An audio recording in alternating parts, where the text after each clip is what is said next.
Cavals present.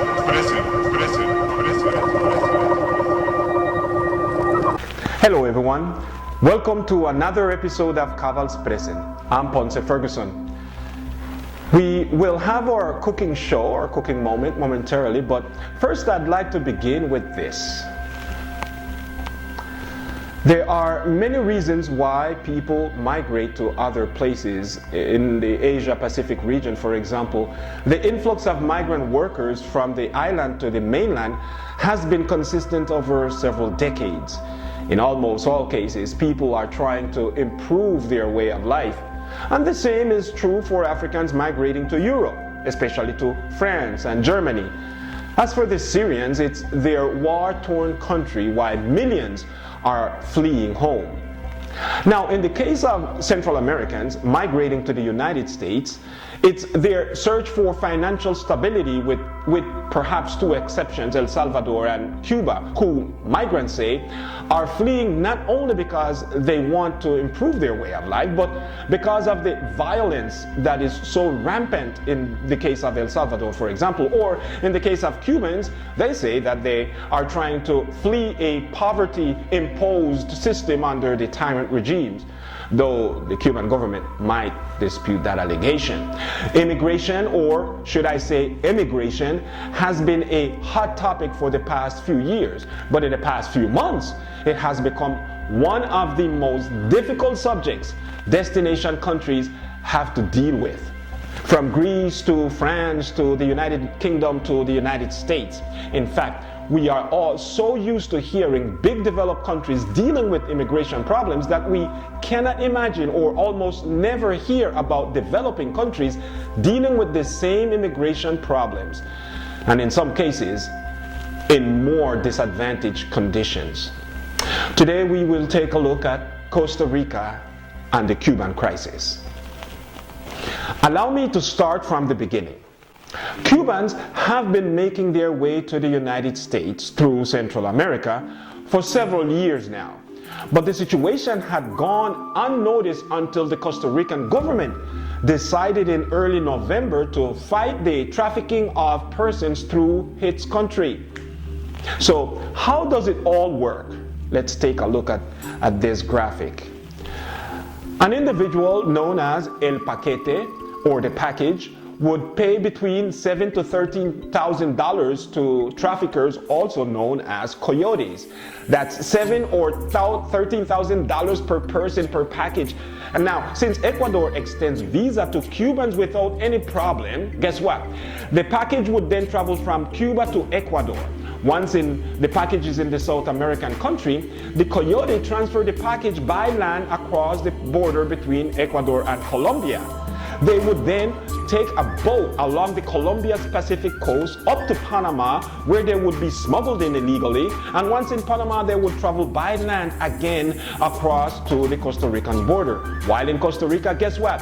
The Costa Rican government give the package transient visa so that they could stay there, so that they could now travel up through Costa Rica to the Costa Rican-Nicaraguan border.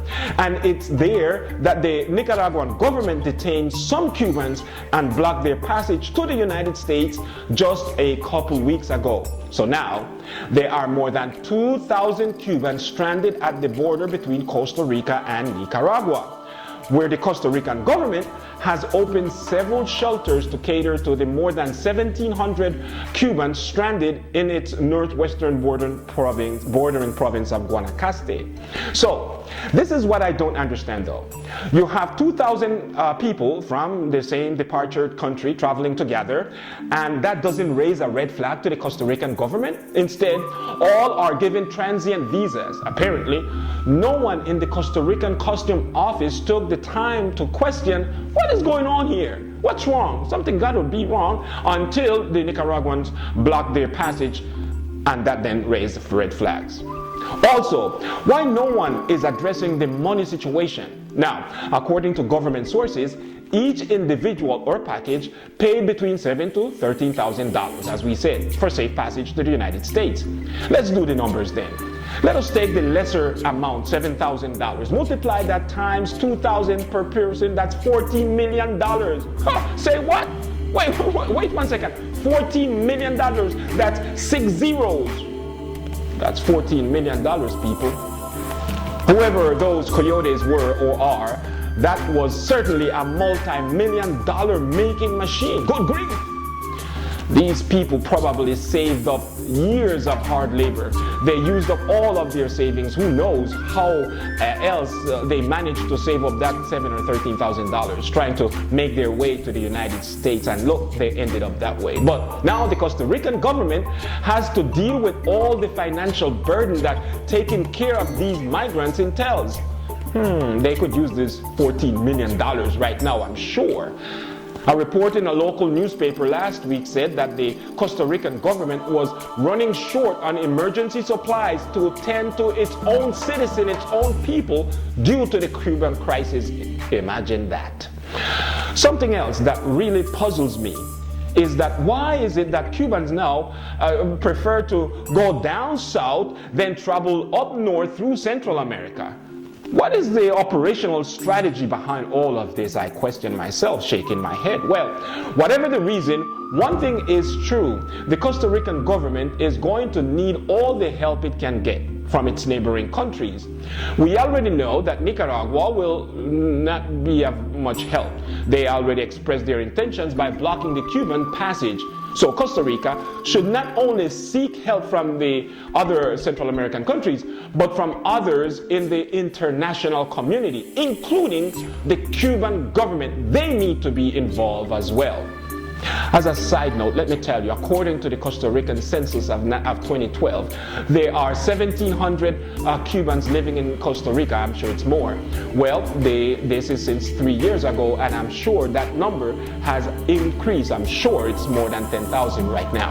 Currently, the largest immigrant communities are from Nicaragua, 74%, who knows? Colombia, 4%, Spain, 4%, the United States, 4%, Panama, 2%. And there are 11.8 corresponding to nationalities like Argentina, Chile, Mexico, all of those put together. We will continue watching the development of this situation in Costa Rica. It will be fascinating to see how a small country like Costa Rica deal with its immigration crisis like so many big developed countries are doing right now. Let us know what you think about this and other topics.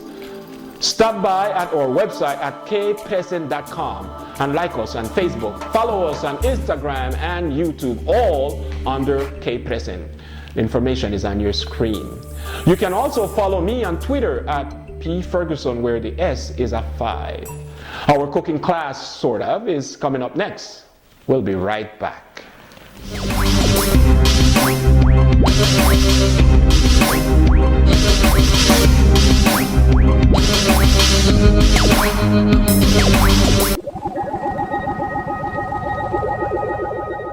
Alright folks, welcome back to Cabal Present.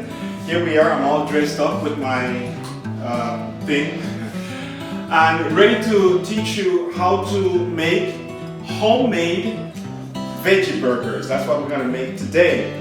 It's the first in my life that I'm sharing this wonderful recipe with anybody, because I usually cook it just at home, okay? So this is the Cabal's Present kitchen, right?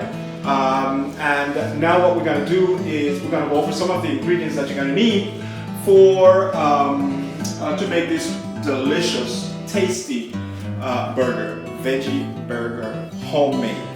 All right. Well, these are basically all the ingredients that you're going to need. Worcestershire sauce, Worcestershire. Then you have teriyaki. And the brand doesn't really matter, so don't look at the brand. I mean, if anybody out there sees these brands that work with any one of these companies, yes, we are taking paid commercials, so you can contact us, okay? All right, we also have sazon. This is cilantro or culantro, they call it with achiote. It's really good, give the food a nice taste. We also have some lemon pepper for seasoning. Instead of using pure salt, and we just use pepper salt seasoning. We also have a complete seasoning. It has everything in there: onion, garlic, all of that good stuff that will give the meat a good taste. Also, adobo. I'm sure many of you out there know about adobo. It's good for tenderizing meat, although this is homemade. It will give it a really good taste and twist. I also have this, what they call, the Spanish call this pico de gallo. Pico de gallo is basically a mixture of onions and tomatoes and celeries and different seasonings, all put together in a delicious vinegar sauce. I also have green pepper right here. You know, everybody's familiar with green pepper. All right, I also have some carrots. These are shredded carrots. There's good. Once you taste one, you can't really stop eating it. But I'm gonna stop right now. Now, the kind of burger that we're gonna make is black bean burger, homemade black bean burger. So what I did is I opened a can of black bean and I saved the juice that come in the can. And the reason for that is because what we want to do is you want to create a sauce so that you can pour over your burger.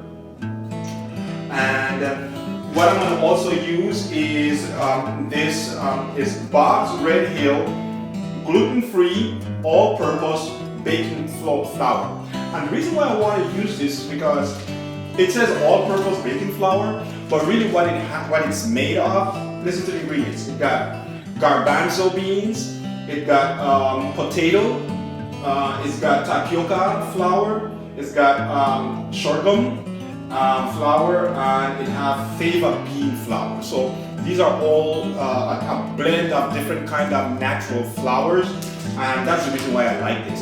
And what this is going to do is it's going to make sure that the burger holds together, because as you can see, there are no eggs or egg substitutes that will hold the dough together once you knead it and make dough. So this type of flour will actually hold all the ingredients together, so that when you fry it, yes, we gotta fry it, so that when you fry it, it will stay together. But what I also like to do, I like to sprinkle some oats, raw oat, on top of or in the dough while I'm mixing all the ingredients. I like to sprinkle all of the dough, some of the oats in the dough, so that you can give it a natural, really oatsy taste. I don't know if oatsy is a real word, but I just invented it. Also, well, vegetable oil. This is what we're gonna use to fry the burgers. All right, well, let's get to business.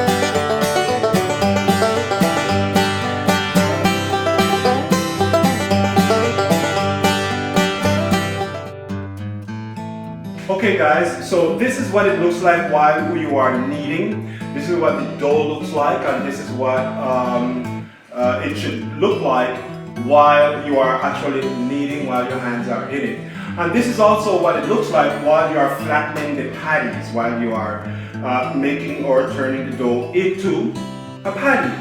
And so right here, this is once before it is fried. You will have dough, and this is where you're actually flattening it, making it round so that you can deep fry it. Now here you have the final product. This is what it looks like. And with this, you will make a gravy and pour the gravy over it and enjoy it. My dear friends, I do appreciate your viewership. I hope that you will continue with us. And we will see you next time right here at Caval's Press. And I hope that everybody have a fantastic, wonderful, and safe Thanksgiving. Cavals, present, present, present.